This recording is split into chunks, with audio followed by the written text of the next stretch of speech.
Me and my parents went to Jaffa. We went to our house and we knocked the door, and there was a Jewish woman living in our house. My father tried to explain to her that this is our house, we built it. I have my furniture in there, I planted those trees.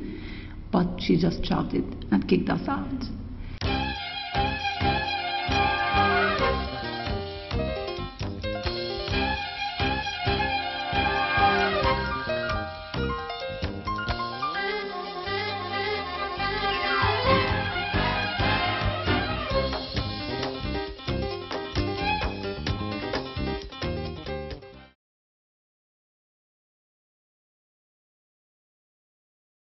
Israelis feel the deep need to be safe in their own home where Israelis predominate.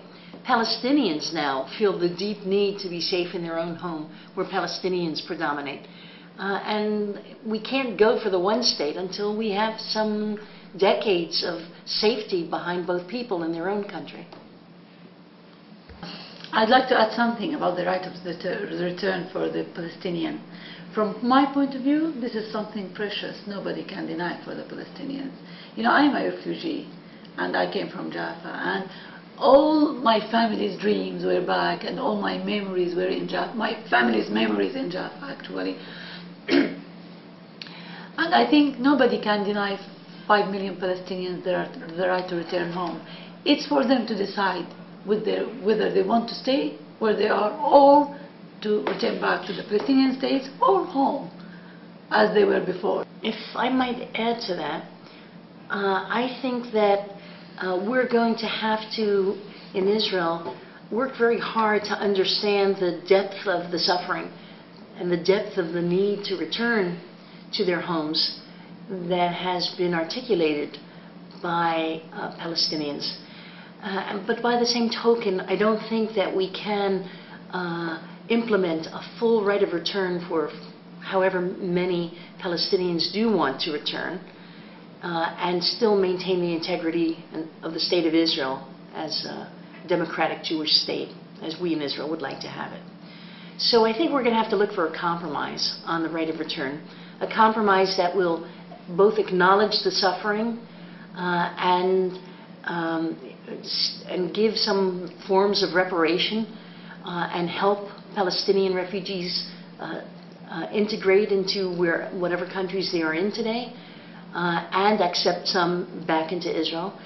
But will also have implementation on a level that Israel can live with and still maintain itself as Israel and not as the state of the Palestinian refugees. But what we need is true peace, and not fake peace, not temporary solutions. And for peace to happen, both sides should first acknowledge the suffering of each other. First, the Israelis should acknowledge that their state was not built on land without people, that this was Palestinian land.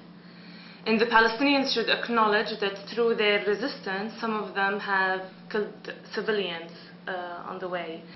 I sometimes see how what the Jews have went through World War II, which is horrific, and there's nothing that could describe it. And here I see a state for the Jews oppressing another nation. And this makes me afraid of, if the oppressed oppresses, then where would that lead the Palestinians a few years down the line? If we want true peace, if we want the circle of violence to end, we have to do something soon. We need to change public opinion in the United States and let the people of the United States convince their government that they want a true broker of peace. It's not we alone can do it. We need a third just party, and this just party, I think, would be the Americans. But they should force Israel, because Israel has the upper hand. They are the powerful force in the Middle East. And also we need the supervision of the international world to come on site, to come there and to see what's going on and to implement the rules that just can be implemented throughout the whole world. Not we together, not both of us together. We need the Americans with us to force peace on land. I must say that I agree with both my Palestinian colleagues about this completely. I feel that the United States is not playing the role that it could and should be playing. It's viewed with great suspicion by the Palestinians because of what Palestinians regard as its imbalanced approach to the Middle East. That's only to the detriment of the United States' ability to work as a broker in the Middle East. If it continues to appear to be so pro-Israel, it will never have the trust of the Palestinian side. This is my first visit to the United States, and actually I've been impressed with what I've seen.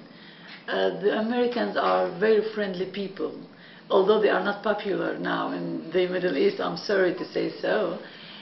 But I was impressed by their hospitality and their friendly, and really through our talks we met very, very good Americans who gave us a relief.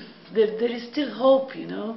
I've been hugged by many Americans who were actually with tears saying, we pray for you, and we'll ask our government to work with you.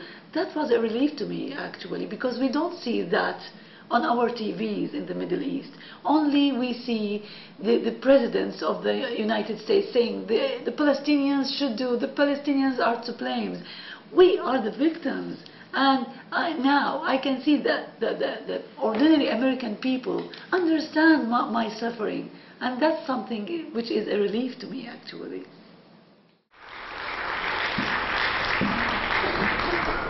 Thank you. Being born in Jerusalem has given me the most two precious identities in the world, Christian and Palestinian. But oh my God, it hasn't been easy being either.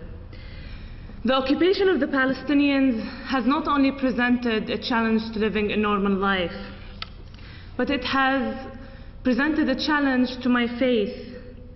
The difficulty of loving and even praying for an oppressor who denies most of those who I love, denies them everything, is a difficulty I cannot underestimate. When I have a fight with friends of mine, we have to both acknowledge how we hurt each other in order to come to peace. Until that happens between the Palestinians and the Israelis, peace cannot be achieved.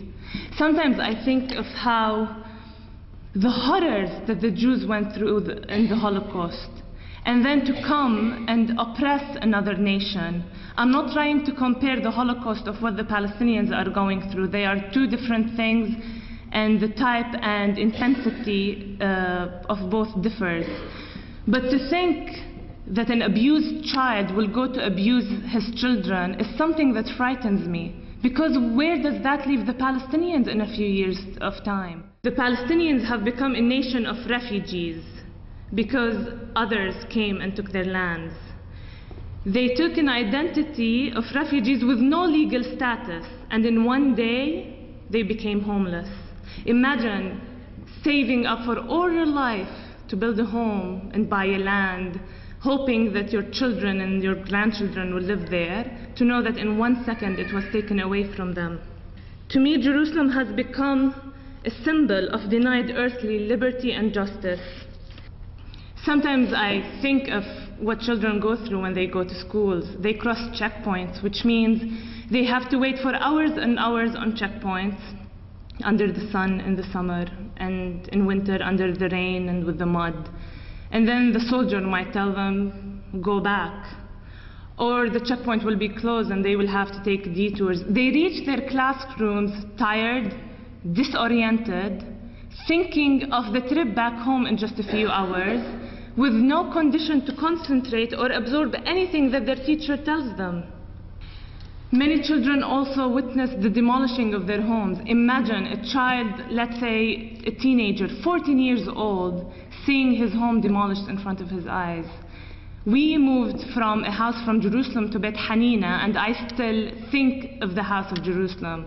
I think of the memories of my childhood, the times I spent with my father, who died 16 years ago. How does a child see all those memories become a rubble? What frustrates people more and more in Palestine is that the people are misled. that, for example, the wall is for security reasons. Had the wall been built for security reasons, Israel would have built it on its own borders and not on the territories of the West Bank. Had it been for security reasons, they wouldn't have left 300,000 Palestinians not inside the wall, in separation of the rest of the people. My family will be separated. My brother and his family will be inside of the wall in the West Bank, and we will be in Jerusalem. And I think of my 2-year-old niece. I think of how most probably we will only be able to communicate via internet, and she will only know the human side of me from her parents. To think she's only 2 years old, and now to go to nursery she has to cross 2 checkpoints. She's 2 years old. And it doesn't stop here. The majority of the Palestinians, up to 70%, are living under the poverty line, meaning less than $2 per person per day. 70% cannot provide food and shelter for their family. Imagine your child comes and says, "I'm craving milk," and you say, "Maybe tomorrow," knowing deep inside that when tomorrow comes, you will try to come up with another excuse. It's so difficult to think of the people I know. I think of the men I know, although we're women. I've never really mentioned men before, but men in the Middle East don't think it's only a duty to bring in food and shelter for their families, but they see it as a deed of honor and dignity. And not to be able to supply that to their family makes them feel very inferior. And kids see the sense of inferiority in their fathers. They see the sense of weakness in their mothers, who comes up with excuses when she can't provide them with stuff like that. It's so hard for children to grow up and not to be proud of the parents they have. Every time they cross the checkpoint, the soldiers humiliate them and they take it in and shut up because they don't want the soldiers to hurt the children. But the children see many of the things we think they don't see. They know what's happening.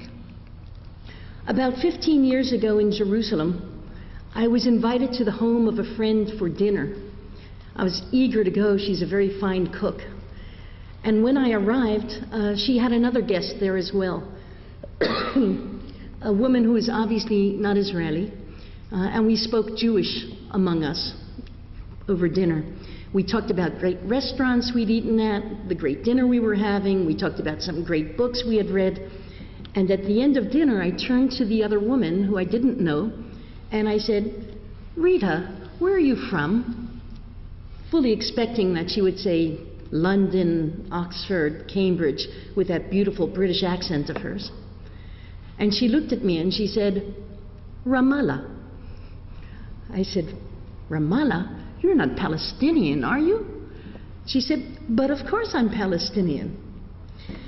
I didn't recognize another Palestinian because I had never before actually sat down and had a conversation with a Palestinian. I was 43 years old before I met my first Palestinian and discovered they're just like me. The occupation has taken a severe toll on Palestinians, but I don't want to talk about that. I would like primarily to submit to you that the occupation has also taken a high toll on Israel, and it's a price that we can no longer afford to spend. In Tel Aviv or Haifa or anywhere else in Israel, the government has to put out twice as much money to keep someone in the territories. We feel that's an inordinately high price. Now, as a result of some of those financial costs, we have seen that there are neglected social services in Israel, severe cutbacks in education, in health, in services to the elderly, to the disabled. Israel spends roughly $1.5 billion a year, $1.5 billion a year to maintain the occupation. We have seen poverty in Israel rise and rise over the last few years. Today, some 20% of Israelis live in poverty. A culture of violence has grown up in Israel, so that there is twice as much domestic violence killing of women by men in Israel over the last 3 years, twice as much now as there was 3 years ago. And let me point out at this time that Palestinians are also suffering from higher violence among children and domestic violence as well, because of living on the sword. I will also mention some threats to democracy inside Israel, in particular the rise of racism, which we measure in social indicators and in schools, and hatred of the other, of Arabs in general, and a desire to remove them from the state of Israel, even though 20% of the citizens of Israel are Palestinians. And finally, let me mention the shameful isolation of Israel in the international arena as a result of its policies in the territories. I don't think we can afford that anymore. I don't think Israel can afford feeling like an outsider at the UN or feeling like an alien when we go to UNESCO conferences in Geneva. That's not the way it had been in the past, and that's not the way it should be in the future. Now, as a result of all these many costs of occupation, the Israelis have also come to the conclusion that the time has come to make peace. That translates directly into end the occupation. 83% of the settlers are willing to leave the settlements in exchange for financial compensation. But I will not feel good about my country until it stops lording it over 3.5 million other human beings, the Palestinians. With 2% of the settler population, which roughly boils down to something like 4,000 adults, who are violent and crazy and extremists, and they can be removed from their homes. The statistics show that 79% of Palestinians support a two-state solution. I'm the youngest daughter of my family. We are from Jaffa, and we were made refugees after the war in 1948. My parents and my great-grandparents were forced to leave their land and their houses in Jaffa after the war and after the massacres like Deir Yassin happened and took place at that time. We had to move, and we settled in Nablus. I was born there in Nablus. My first experience with the occupation was when I was 8 years old. It was in the 70s. Non-violent demonstrations was taking place at that time, actually, and my sister was in one of those demonstrations. At that time, shootings were taking place and happening. And I was just 8. I heard the shootings, and I went down the street to see what's going on. And I heard the voice of my sister shouting hysterically and calling for her best friend, Lena. Lena! I asked her, what's wrong? What happened? And there was Lena, shot, dead, with 3 bullets in her body. Lena was our neighbor. I knew Lena. She was our best friend. She was only 16 in her uniform dress. She was smart, beautiful, full of energy. And she lay dead just there in front of me. I sat at her bedside, staring at her, and asking and wondering, asking everyone around me, what did she do to deserve this? Nobody could give me an answer. This incident actually happened to me again, and this time with my son. 30 years after this incident, we were in Jenin and we were under curfew. We were sitting in the backyard of my house, and 2 men were sneaking around the house. They were maybe just trying to bring some food for their kids. And then the Apache Israeli helicopter appeared and began shooting. One of the men collapsed on the floor, and the other fortunately ran into a nearby house. We were just there shouting and trying to know if the man was dead or alive, but actually my husband is a doctor. We tried to get near the guy. He was only 300 meters away from us. We could not, because the Apache did not stop shooting. We called for the ambulance, but even the ambulance could not get near him because the Apache did not stop shooting. And finally, the ambulance took him away. We knew later on that the man was not dead, but he was totally paralyzed. I saw the tears in my son's own eyes, Yazan, And he asked me the same question I asked everyone 30 years ago. What did we do to deserve this? I could not answer him, and I can't answer him. The only thing I told him is, this is the Israeli occupation. I grew up watching and experiencing the humiliation of my people, even my own family. I kept listening to my father's stories about the house in Jaffa he just left, the newly built house, how my mother watered the plant, how she fixed the furniture, hoping they will go just for a few days and come back. But those few days lasted for more than 50 years, and both my parents died still dreaming of their homeland. Actually, we had one chance to visit our house, which was through the 70s, after the 1967 war, when the borders were open because Israel continued the occupation in the other part of Palestine. Me and my parents went to Jaffa. We went to our house and we knocked the door, and there was a Jewish woman living in our house. My father tried to explain to her that this is our house, we built it. I have my furniture in there. I planted those trees. But she just shouted and kicked us out. You know, my father just took a branch of the olive tree. He just planted himself, and it was on the gate. It was just a small plant, and now it became a big tree. He took it, and we went home. We went to Nablus again. I got married, and I have 3 kids. We are living now in Jenin. We witnessed many invasions and many difficulties in our life, but the most terrible one was the Jenin invasion, which took place in 2002. Many people knew what was happening there, because Israel was threatening to invade Jenin. I could not sleep that night. I stayed awake because something inside me told me something terrible will happen. The first tanks that entered Jenin stopped at my gate. I live in an 8-apartment building in the ground floor. The soldiers entered our building, and imagine what my kids felt when the soldier pointed the gun in their father's face, trying to tell him to knock at our neighbors, trying what my kids lived. The soldiers kicked out all the neighbors and put them in my own apartment. We were there, 22 people, 10 adults and 12 kids, for 8 days, without electricity, without water, with the only supply for food and water that I have in my house. And that's not it.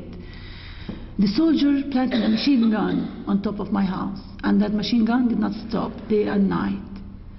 That machine gun targeted the camp from my building, because my building was overlooking the camp.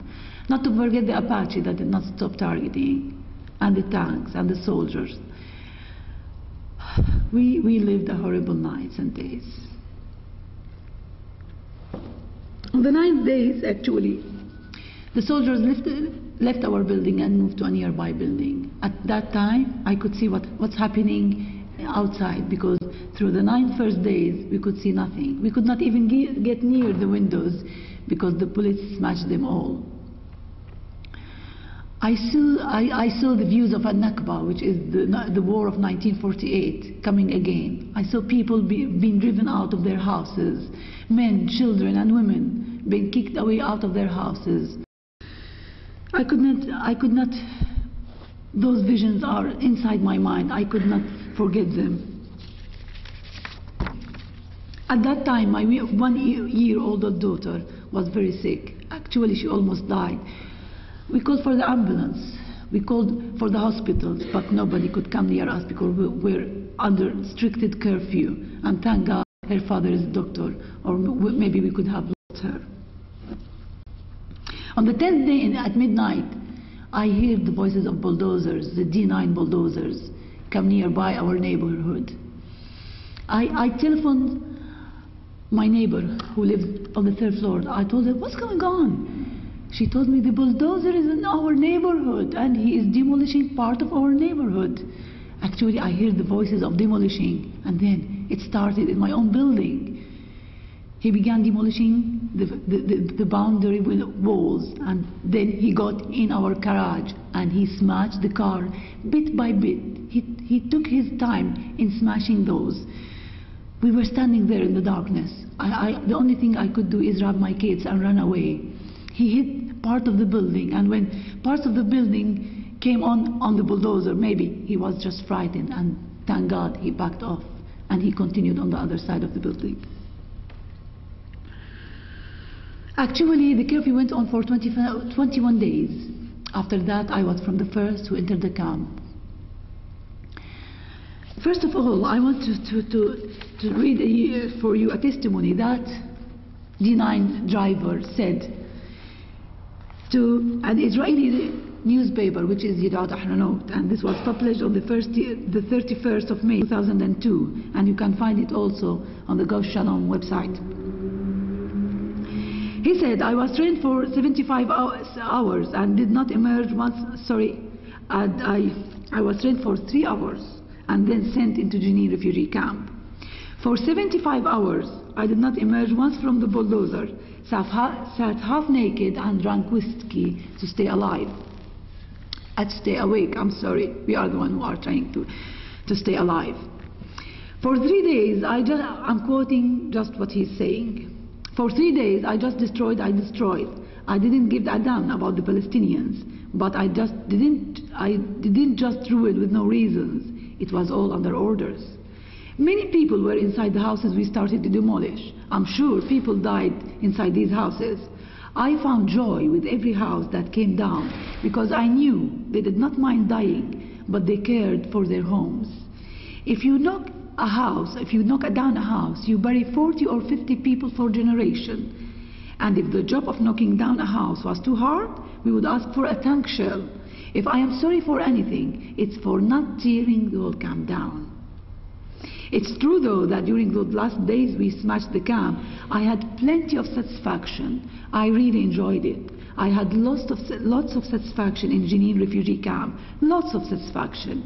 It was like getting the 18 years of doing nothing into 3 days.